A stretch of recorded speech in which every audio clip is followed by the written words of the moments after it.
In 1424, inside the Forbidden City in Beijing, 16 women were escorted into a grand hall and served a farewell banquet. They ate, they drank. Some wept while court musicians played silk-stringed instruments in the background. When the meal ended, palace attendants led them to a row of small wooden platforms, each fitted with a noose of white silk. The platforms were pulled away.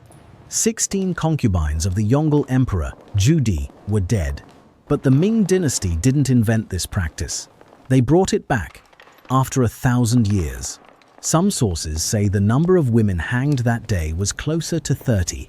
One of them was a 24-year-old Korean woman named Lady Han, sent to the Ming court as tribute from the Joseon Kingdom when she was barely a teenager.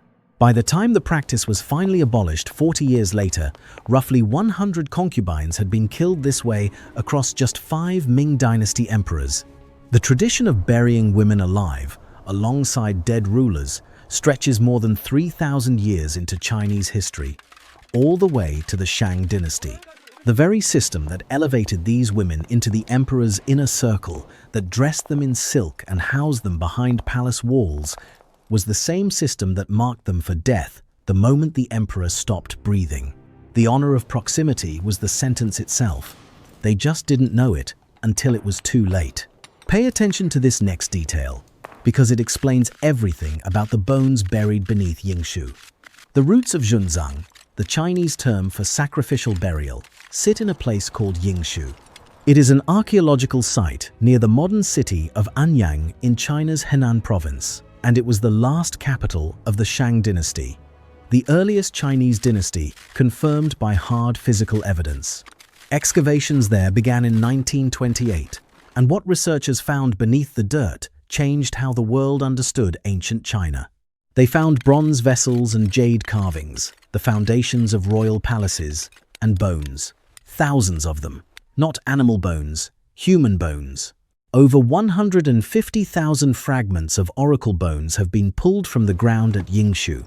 These are pieces of turtle shell and cattle bone inscribed with the earliest known form of Chinese writing, used by Shang kings to communicate with their ancestors and gods. A question would be carved into the bone. The bone would be heated until it cracked, and the pattern of the cracks was read as a divine answer. The kings asked about everything: harvests, weather, toothaches, military campaigns, and buried within those inscriptions are records of human sacrifice, not vague references, specific, documented kills. Archaeologists found sacrificial pits at Yingxu containing the remains of dozens, sometimes hundreds of people killed in a single ceremony. Some pits held as many as 300 victims.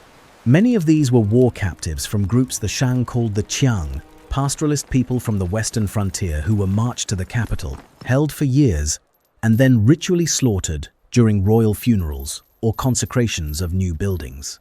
Isotope analysis of their teeth and bones confirmed they were not locals.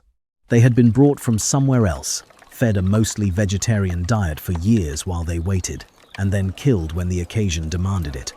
This was not a fringe practice. This was state religion. The Shang believed their dead kings continued to rule in a parallel spirit world, and that world needed to be stocked with servants, guards, and companions. The living owed the dead a complete household. Anything less was an insult to the ancestors, and insulting the ancestors meant inviting drought, famine, and military defeat onto the kingdom. The bones in the ground at Yingxu were not acts of cruelty in the minds of the people who put them there. They were acts of devotion, and that is the detail that makes the Forbidden City's history so much darker than it first appears. Because the killing was never about hatred, it was about love. Or at least, that is what the people in charge kept telling themselves. The concubines who would die in the Forbidden City 3,000 years after those first Shang sacrifices were killed under the exact same logic. The emperor needs his companions in the afterlife. To deny him that is to dishonor his memory. To dishonor his memory is to curse the empire. This story doesn't start with the women who died. It starts with the gods who supposedly demanded it. After the Shang fell to the Zhou dynasty around 1046 BCE, the practice of large-scale human sacrifice began to decline. The Zhou preferred symbolic offerings, substituting clay and wooden figures for living people in royal tombs. For centuries, the trend moved in the right direction. By the time the Han Dynasty rose to power in 206 BCE, Emperor Wu formally abolished the practice, recognizing its cruelty. Figurines made of clay and wood, the precursors to the famous terracotta warriors, replaced human bodies in burial chambers. For over 1,000 years, it seemed like China had moved past burying people with its rulers, and then the Mongols arrived. The Yuan dynasty, founded by the descendants of Genghis Khan, brought the tradition roaring back into mainstream court culture. Marco Polo himself wrote that anyone who crossed the funeral procession of a dead Mongol ruler was killed on the spot. Court records from the Yuan period show the government publicly commending families who offered wives and daughters for sacrificial burial, praising it as the highest form of loyalty. When the Ming Dynasty overthrew the Mongols in 1368, you might expect them to reject everything Mongol. They did, in most areas. They restored Chinese dress, Chinese customs, Chinese administrative systems. They made a show of erasing the foreign occupation from Chinese identity. Except for this one thing. Xunzang, the Hongwu emperor, the man who founded the Ming Dynasty and who had grown up as a penniless orphan begging for food at Buddhist monasteries, revived Xunzang for his own court. Historians believe he did it deliberately, to eliminate concubines who might interfere with the succession of his chosen heir. These were not sentimental killings dressed up as tradition. They were political housecleaning with a religious excuse. When Hongwu died in 1398 at the age of 69, at least 38 of his concubines were killed and entombed alongside him at the Shaoling Mausoleum on the Purple Mountain east of Nanjing. Chinese archaeologists later confirmed the tomb held the remains of the emperor, his empress, and 46 concubines sealed inside the underground chambers. The man who built a dynasty on the promise of restoring Chinese civilization copied the one Mongol custom that should have died with the Mongols, and his successors kept it going. His son, the Yongle Emperor, the same ruler whose concubines were hanged from white silk in 1424, went even further. In 1421, just 3 years before his own death, the Yongle Emperor had 2,800 women from his harem executed by slow slicing, after one of his concubines reportedly committed suicide over an affair with a eunuch. Some of those women were as young as 12. That massacre does not appear in the official court records. The only reason we know about it at all is a written account left behind by one of his concubines, Lady Kui, who happened to be away from the palace at the time. She survived the purge. She did not survive the funeral. Lady Cui was among the women hanged on the day the Yongle Emperor was entombed. But the question isn't just why ancient people practiced human sacrifice. The question is, why a dynasty that prided itself on moral restoration chose to bring it back after 1,000 years, and why the women trapped inside the palace walls had absolutely no way to stop it. The concubines who lived inside the Forbidden City had their entire lives contained within those vermilion walls. They ate there, slept there, aged there, and every single one of them knew that the moment the emperor's health started to fail, their time was running out. To understand why none of them could escape, you have to understand how they got there in the first place. During the Ming Dynasty, the imperial court ran a formal selection process called Xiunu, which translates roughly to elegant females. Every few years, palace eunuchs were sent out across the empire to find candidates. In the Ming period, no household was exempt.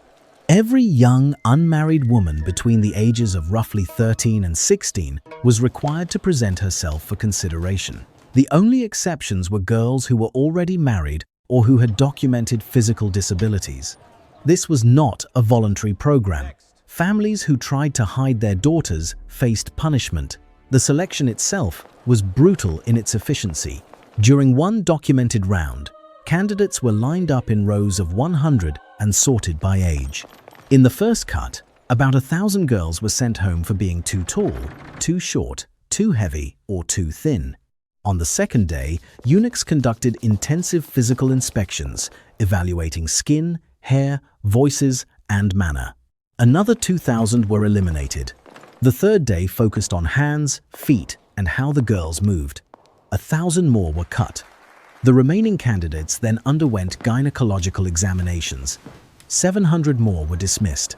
The roughly 300 survivors were brought into the palace for a month of testing in intelligence, temperament, moral character, and artistic ability.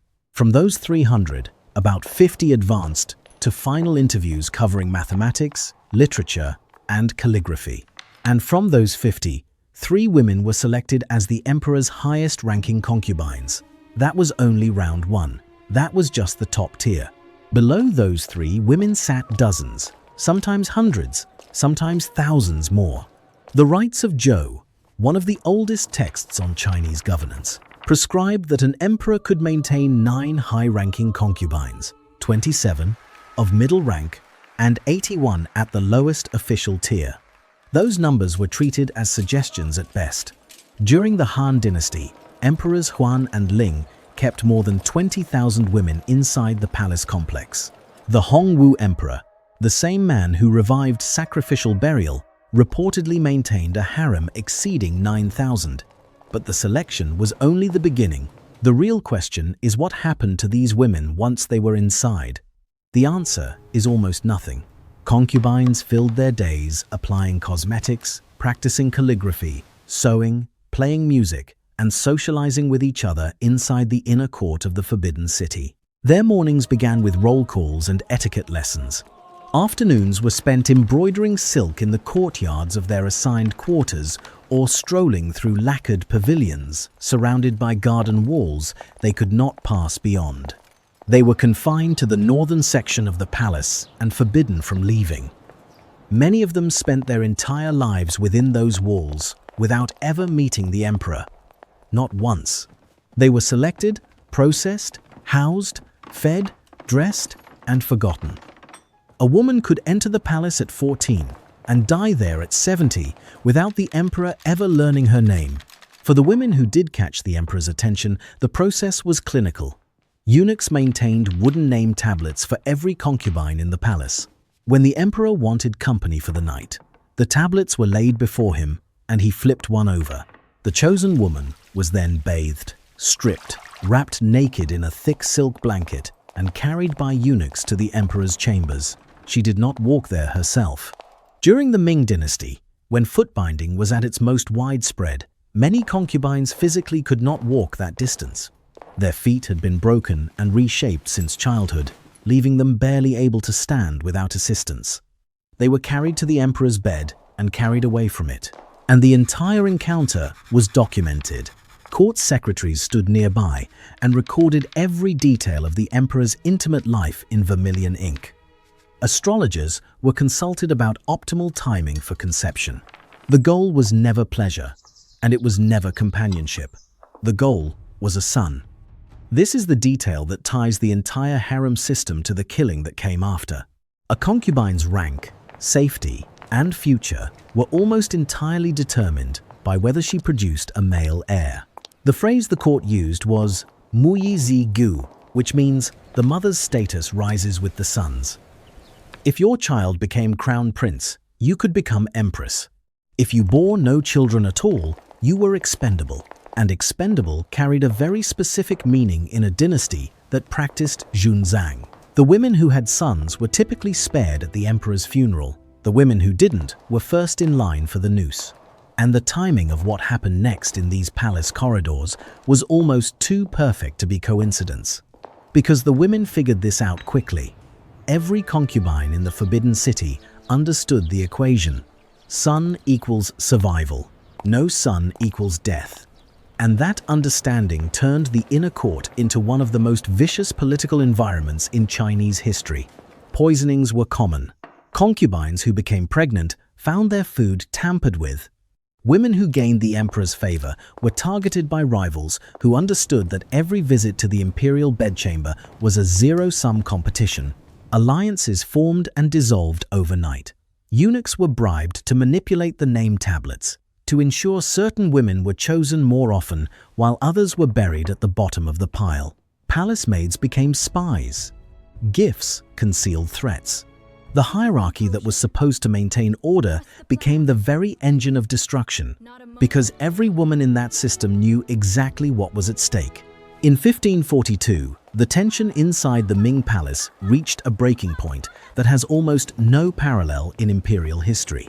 A group of palace women, reportedly led by a concubine named Yang Jinying, attempted to strangle the Jiajing emperor in his sleep. They looped a hemp rope around his neck while he lay in the chambers of one of his consorts. The knot slipped.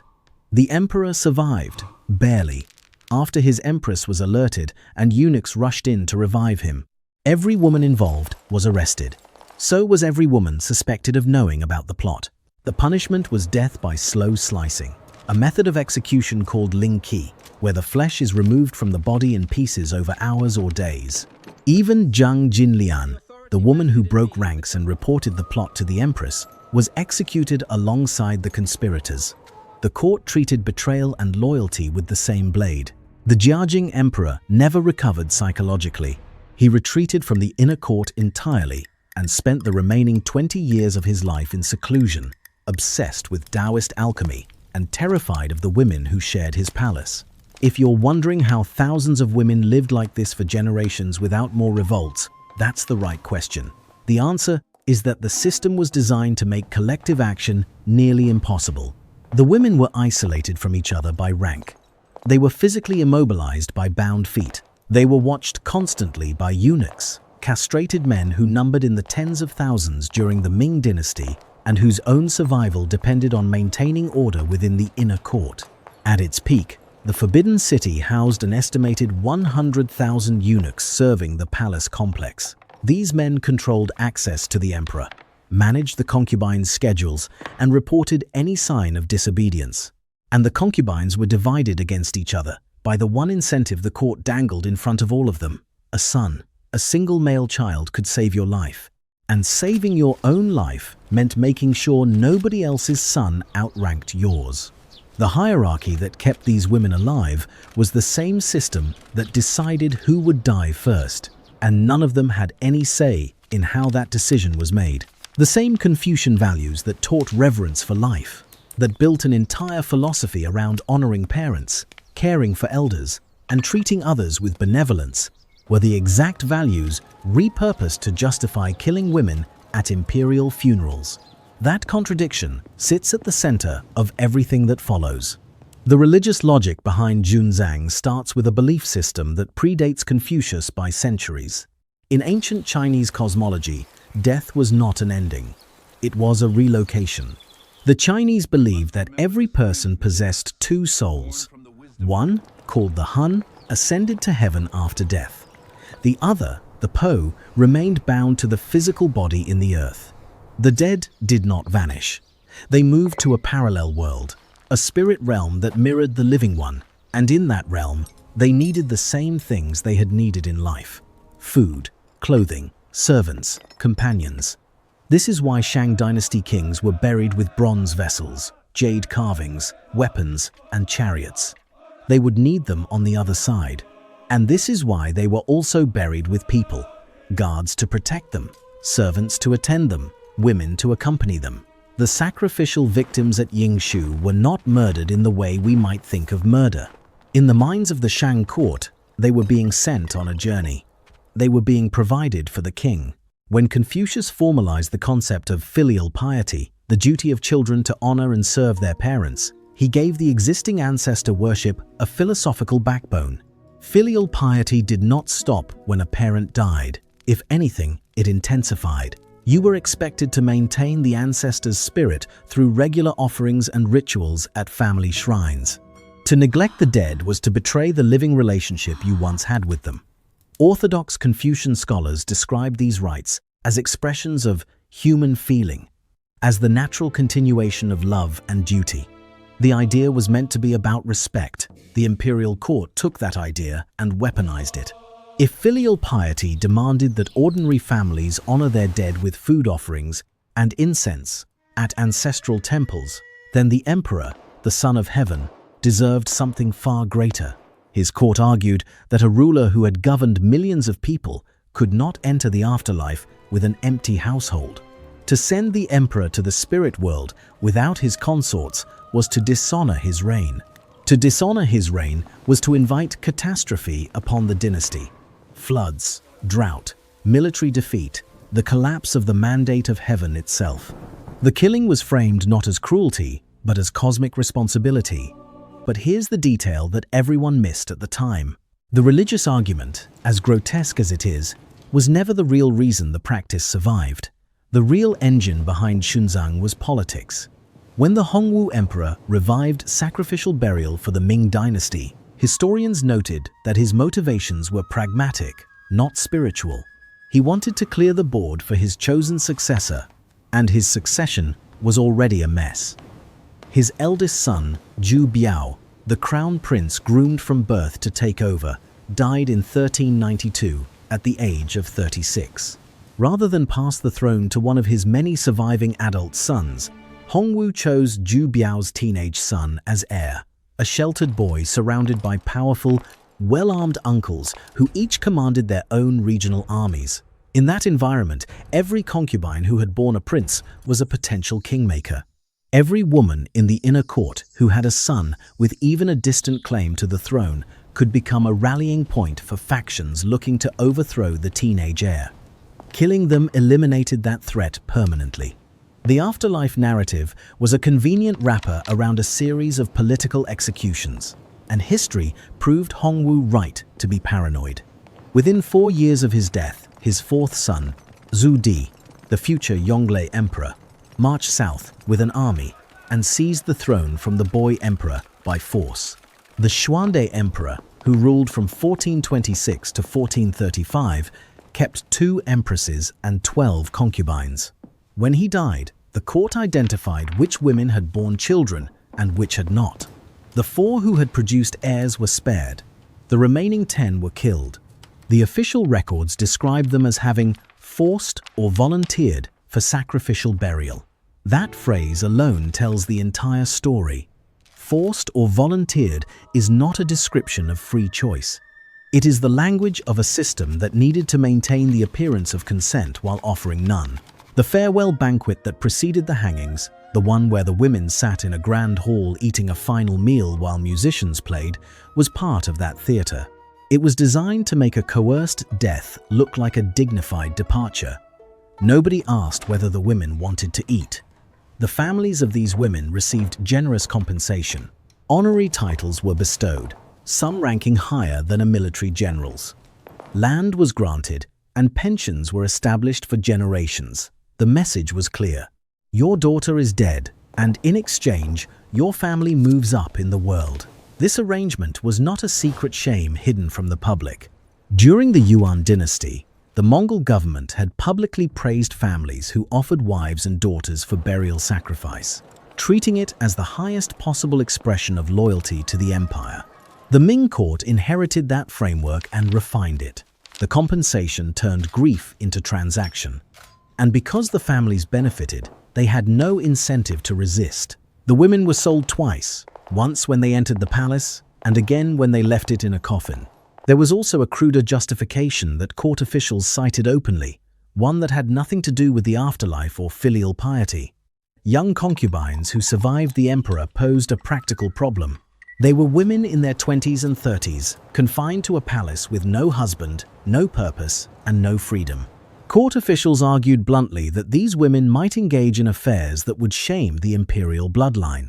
The idea that a dead emperor could be cuckolded was treated as a genuine political crisis. Killing the concubines eliminated that risk entirely. It was cheaper than housing them for decades, and it avoided the scandal of releasing palace women back into the general population, where they might speak about what they had seen inside the forbidden city walls. So the justifications stacked on top of each other. Layer 1 was religious, the emperor needs companions in the afterlife. Layer 2 was political, rival mothers threatened the succession. Layer 3 was economic, feeding thousands of women with no function is wasteful. Layer 4 was social. Unsupervised former concubines are a liability. Each layer reinforced the others, and together they created a system so internally logical that challenging any one justification meant challenging all of them at once. And that is precisely why the killing inside the imperial tombs continued for so long. The Confucian scholars who might have objected on moral grounds were the same scholars whose philosophical framework was being cited as the reason the practice existed. The families who might have fought for their daughters' lives were the same families being compensated with titles and land. The incoming emperor who might have shown mercy was the same emperor whose clean succession depended on removing the women who could complicate it. Everyone inside the Forbidden City who had the power to end Xunzang had a reason not to. And the women sealed behind those vermilion walls had no power at all. The methods varied from the burial pits of the Shang to the silk nooses of the Ming, but the outcome never did. During the Shang Dynasty, the preferred method was live burial. Victims were marched into open pits at the royal cemetery in Yingxu, positioned alongside bronze vessels and jade carvings, and buried while still breathing. Some were decapitated first, others were not. Archaeologists working at the site in the 20th century found skeletons in positions that suggest the people were alive when the earth was poured over them, their arms raised, their bodies contorted. These were not peaceful deaths staged to look like rest. They were executions with dirt.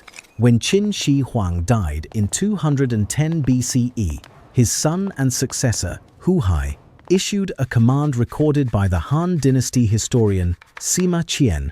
He ordered soldiers to execute and bury all of his father's concubines who had never given birth. His justification was plain. He said it was inappropriate to let them leave the palace. Sima Qian noted that the number who died was large, but could not be counted precisely. Of the 99 smaller tombs archaeologists have so far excavated within the Qin Mausoleum complex near modern Xi'an, several contained the skeletal remains of young women. The bones were not laid out neatly. Body parts were scattered, dismembered, strewn among loose pearls and gold jewelry. These were not burials, they were disposals. That's not a typo, by the way. 99 smaller tombs, and the central tomb of Qin Shi Huang has still never been opened. Nobody knows what is inside. By the Ming Dynasty, the court had settled on a method that was cleaner in appearance, but no less violent: hanging by white silk. The ritual followed a specific sequence. When an emperor died, the court identified which concubines would be sacrificed. The women with sons were generally exempt. Everyone else was placed on the list. The condemned were then brought to a hall inside the Forbidden City for a farewell banquet, a final meal served on imperial porcelain while court musicians played in the background. After the meal, the women were led to a separate chamber where small wooden platforms had been arranged beneath silk nooses suspended from the ceiling beams. Each woman stepped onto her platform. Palace attendants pulled the platforms away. The entire process was designed to look ceremonial rather than violent. It was supposed to project order, dignity, respect. The silk nooses were white because white is the color of mourning in Chinese culture. The music played during the banquet was funereal. Even the sequence, banquet first, then death, was structured to mimic the passage from the living world to the afterlife.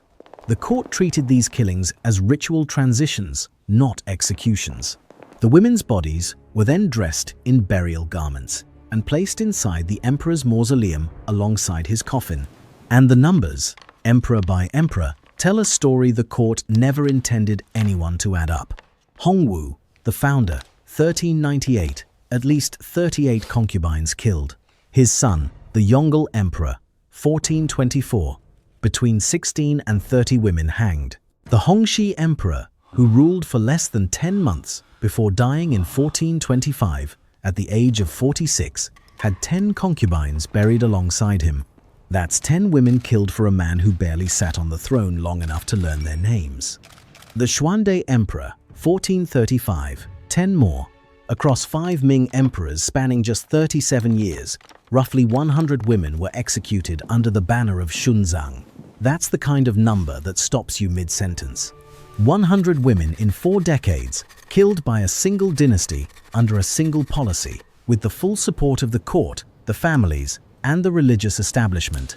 If you've made it this far into this video, you're clearly not here for a surface-level take. If you want more deep dives into the parts of history most people never hear about, hit subscribe.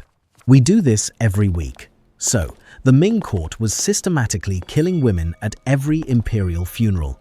But the stories of the women themselves, the ones history almost erased, are the part that makes everything we've covered so far look like just the opening chapter. The Joseon Kingdom on the Korean peninsula was required to send tribute women to the Ming court. Over the course of the dynasty, at least 114 Korean women were shipped to Beijing as offerings to the emperor. When Ming envoys arrived in Korea to begin the selection process, the Joseon king issued a ban on all marriages across the entire peninsula. Families with unmarried daughters between the ages of 13 and 25 were terrified. Hiding a girl meant punishment. Surrendering her meant she might never come home. One of those women was Lady Han, from the Cheongju Han clan, selected for the Yongle Emperor's harem because of what the Ming court described as her outstanding beauty. She was 24 years old. She had been implicated in the 1421 purge, accused of involvement in the alleged poisoning conspiracy. Unlike the women who were sliced to death during that massacre, Lady Han survived. She was imprisoned instead. 3 years later, when the Yongle Emperor died, she was taken from her cell and added to the list of women to be hanged. She had spent 3 years in a Ming prison waiting for a death that was never going to be quick. Another Korean woman, Consort Huang, had been sent to the Yongle Emperor's harem in 1409. She arrived unwillingly. During her intake inspection, she admitted that she was not a virgin and that she had previously had 2 lovers, one of them her own brother-in-law. It is impossible to know whether this was the truth or a desperate attempt to disqualify herself and be sent home. Either way, the court did not care. She was kept in the harem regardless.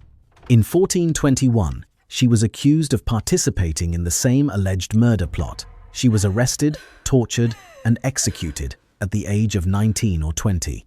She never saw Korea again. Then a Korean concubine named Consort Lee came forward with something the court did not expect. After the Yongle Emperor died in 1424, when the women were being assembled for the sacrificial hangings, Consort Lee knelt before the new Hongxi Emperor and begged him to let her return to Korea. She said her mother was elderly and had no one else to care for her. She pleaded for her life in the most direct terms available to a woman in her position. The Hongxi Emperor refused. He ordered Consort Lee hanged and buried with his dead father. And no, she was not the only one who asked. She was just the only one whose request was recorded. The Korean court back in Joseon did not protest. The families of the tribute women did not demand their daughters' return. The system of compensation, the honorary titles, and the land grants and the pensions had done exactly what it was designed to do. It had made complicity profitable. A family that lost a daughter to the Ming Imperial funeral received social status they could never have earned on their own. The grief was real, but so was the promotion. And in a feudal system where your family's rank determined every aspect of your life, the calculation was already made before the daughter ever left home. What kept this machine running for so long was not that people didn't know it was wrong. It was that knowing it was wrong didn't matter enough to anyone who could have stopped it. The religious justification provided cover. The political convenience provided motivation. The family compensation provided silence. And the women provided the bodies. The walls of the Ming tombs north of Beijing still stand today. Tourists walk the sacred way, the 7-kilometer stone path lined with carved camels and elephants that leads to the Changling Mausoleum where the Yongle Emperor is entombed. The tomb has never been opened. Whatever is inside, whoever is inside, remains sealed beneath the earth, exactly where the Ming court put them 600 years ago. That detail, the sealed tomb, was about to become the one thing the next generation of rulers could no longer ignore. Because someone was finally going to say what nobody else had been willing to say out loud. The practice of Xunzang was never successfully challenged from the outside. No foreign power pressured China to stop. No popular rebellion rose up on behalf of the concubines. The change, when it finally came, was driven by people inside the system, and the most important of them were women who had survived the harem by mastering its rules better than the men who designed it. The earliest and most dramatic example predates the Ming Dynasty by 7 centuries. In 624 CE, during the Tang Dynasty, a girl named Wu Jiao was born to a mid-ranking chancellor's family in Shaanxi province. Her father, unusually for the era, allowed her to study and read alongside her brothers. At 14, she was selected as a low-ranking concubine for Emperor Taizong, holding the title of Karen, which translates roughly to talented lady. It was the 5th and lowest tier of the imperial concubine hierarchy. She was one of thousands of women inside the Tang palace, and by all accounts, Emperor Taizong barely noticed her. When Taizong died, court custom dictated that any concubine who had not borne a child would be sent to a Buddhist convent to live out the rest of her life in celibate isolation. Wu Jiao had no children. She should have disappeared from history entirely, shaved her head, put on a nun's robes, and spent the next 40 years in silence behind monastery walls. Instead, she had already formed a relationship with the dead emperor's son. The new emperor Gaozong brought her back to court as his own concubine. From there, Wu Jiao climbed. She outmaneuvered the sitting empress. She bore Gaozong's children. She had rivals jailed, exiled, and killed. She rose from 5th-tier concubine to empress consort, then to empress dowager after Gaozong's death, ruling through her sons as regent. And then, in 690 CE, she did something no woman in Chinese history had ever done before or has done since. She removed her own son from the throne, declared a new dynasty called the Zhou, and crowned herself emperor. Not empress, emperor. She took the male title. She claimed the mandate of heaven for herself. A woman who entered the palace as disposable inventory, the kind of woman who under Xunzang would have been first in line for the noose, became the sole ruler of one of the largest empires on earth. She governed for roughly 40 years. Under her reign, China expanded its territory, reformed the civil service examination to allow commoners to compete, and entered one of its most prosperous cultural periods. And the timing of her rise is the part that still makes historians do a double take, because Wu Zetian did not just survive the harem. She proved that the entire premise behind Xunzang, the idea that concubines were disposable accessories to male power, was a lie. She was more capable than the emperors she served, and she spent 4 decades proving it. The Ming Dynasty produced no Wu Zetian. The system was too tightly locked by then, the surveillance too complete, the foot-binding too effective. But it did produce one emperor who looked at what his predecessors had done and decided he could not let it continue. Emperor Yingzong is not remembered kindly by historians. He was the 6th Ming emperor, and his reign was a catastrophe by almost every measure. In 1449, at the age of 21, he led a military campaign against the Mongols on the advice of a palace eunuch named Wang Zhen. The campaign was a disaster. The Ming army was annihilated at the Battle of Tumu Fortress, and the emperor himself was captured by the Mongol leader Sen. He spent a year as a prisoner. When he was eventually returned to Beijing, his own brother had already taken the throne. Yingzong spent the next 7 years under house arrest inside the Forbidden City before staging a palace coup to reclaim his position in 1457. He was, by nearly every standard, a failure. He trusted the wrong people, lost battles he should never have fought, and got himself captured by the very enemy he had marched out to destroy. After his return, he killed loyal officials who had protected the dynasty during his absence. His reign was defined by humiliation and poor judgment. And then, in 1464, at the age of 36, Emperor Yingzong lay dying, and he issued the decree that would become the single most significant act of his entire life. He ordered the abolition of Xunzang. In his will, he declared the practice uncivilized and commanded that no concubines or palace maids be killed at his funeral or at the funeral of any future Ming emperor. Emperor Yingzong would look back on the practice his predecessors championed and make the call none of them had been willing to make. The worst emperor in Ming history became the only one decent enough to stop the killing. Why he did it is still debated. Some historians point to the influence of his favorite consort, Lady Wan, who bore him 6 children and may have lobbied against the practice. Others credit the growing criticism from Confucian scholars who argued that sacrificial burial contradicted the very principles of benevolence that Confucianism was built on. The most pragmatic explanation is simpler. Yingzong had been a prisoner himself. He knew what it felt like to have his life controlled by someone else's power. He knew what it meant to sit in a room and wait for a decision about whether he would live or die. Whatever his reasons, the decree held. His son, the Chenghua Emperor, inherited the throne without a single concubine being killed. For the first time in the Ming Dynasty's history, the death of an emperor did not trigger the death of his women.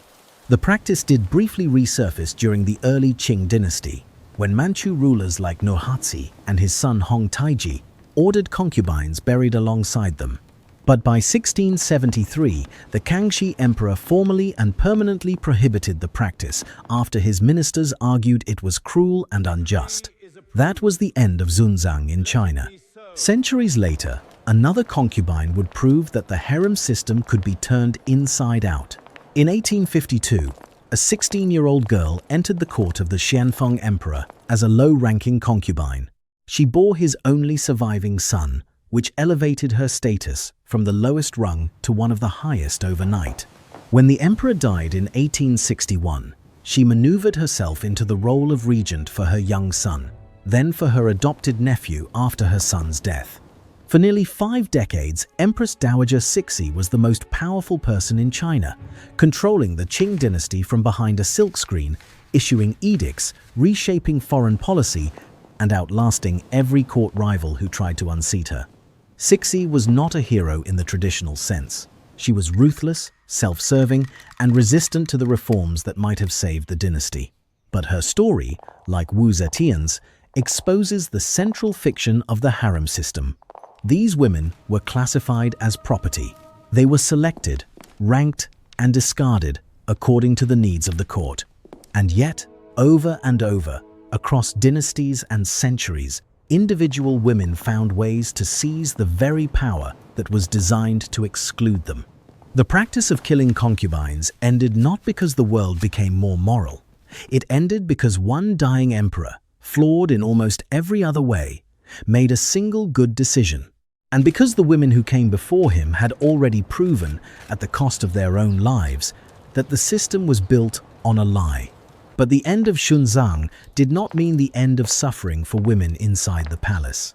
After Emperor Yingzong's decree in 1464, the concubines who survived an emperor's death were no longer killed. They were warehoused.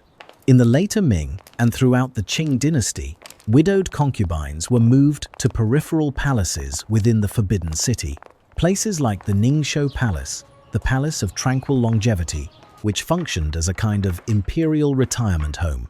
The women who lived there could not remarry, could not leave the palace grounds, and could not have contact with any men outside the eunuch staff.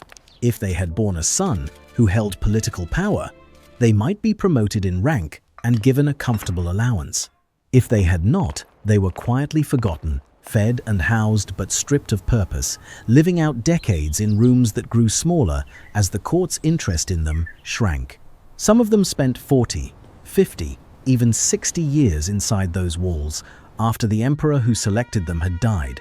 One Qing dynasty concubine of the Daoguang emperor, a woman named Concubine Yu, lived to the age of 81, dying in 1897, nearly half a century after the emperor she had been selected to serve. She entered the palace as a teenager. She never left. How was that even legal? Nobody was asking that question. The women were imperial property. They belonged to the institution, not to themselves. And the institution saw no reason to release them. The abolition of sacrificial burial replaced one form of erasure with another. Death by silk noose became death by irrelevance. The walls of the Forbidden City, which had once been the boundary between power and oblivion, became the boundary between existence and invisibility. The women inside were alive, technically, but their names vanished from court records. Their stories were not written down. They became ghosts while they were still breathing. And even in the Qing Dynasty, centuries after Xunzang had been formally abolished, the violence toward imperial women never fully disappeared. In 1900, as foreign armies advanced on Beijing during the Boxer Rebellion, Empress Dowager Cixi ordered a young concubine named Consort Zhen thrown down a well behind the Ningzhou Palace inside the Forbidden City. Consort Zhen had been the favorite of the Guangxu Emperor and had supported his reform efforts, which Cixi opposed. The well was barely wide enough to fit a human body. Consort Zhen was 24 years old, and this pattern stretched far beyond the walls of the Forbidden City. In India, the practice of sati followed an almost identical logic. When a Hindu man of high status died, his widow was expected to climb onto his funeral pyre and burn alive. The justification was the same. A man needs his companions in the afterlife. A faithful wife follows her husband into death. The practice dates to at least the 4th century BCE and reached its peak between the 1500s and 1700s, when thousands of widows were burned each year. Like the Ming concubines, the women were given a farewell ritual. They were pampered before the sacrifice, dressed in their finest clothing, sometimes drugged to prevent resistance. The British colonial government banned sati in 1829, but cases continued for decades afterward. In Viking Age Scandinavia, the funeral rites of high-ranking men included the sacrifice of enslaved women and concubines.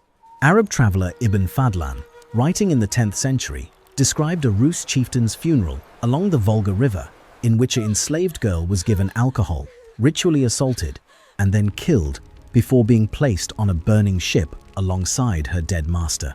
The same structural elements appear across all three cultures. A period of waiting between the death and the sacrifice. A ceremony designed to frame the killing as voluntary, compensation or honor for the victim's family. And the consistent, repeated insistence that the woman's death was not murder but devotion.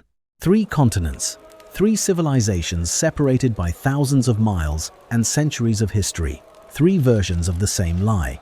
That a woman's highest purpose is to follow a man into death, and that the ritual surrounding her killing transforms murder into honor. The structural parallels are too precise to be coincidence. They point to something deeper than any single culture's beliefs.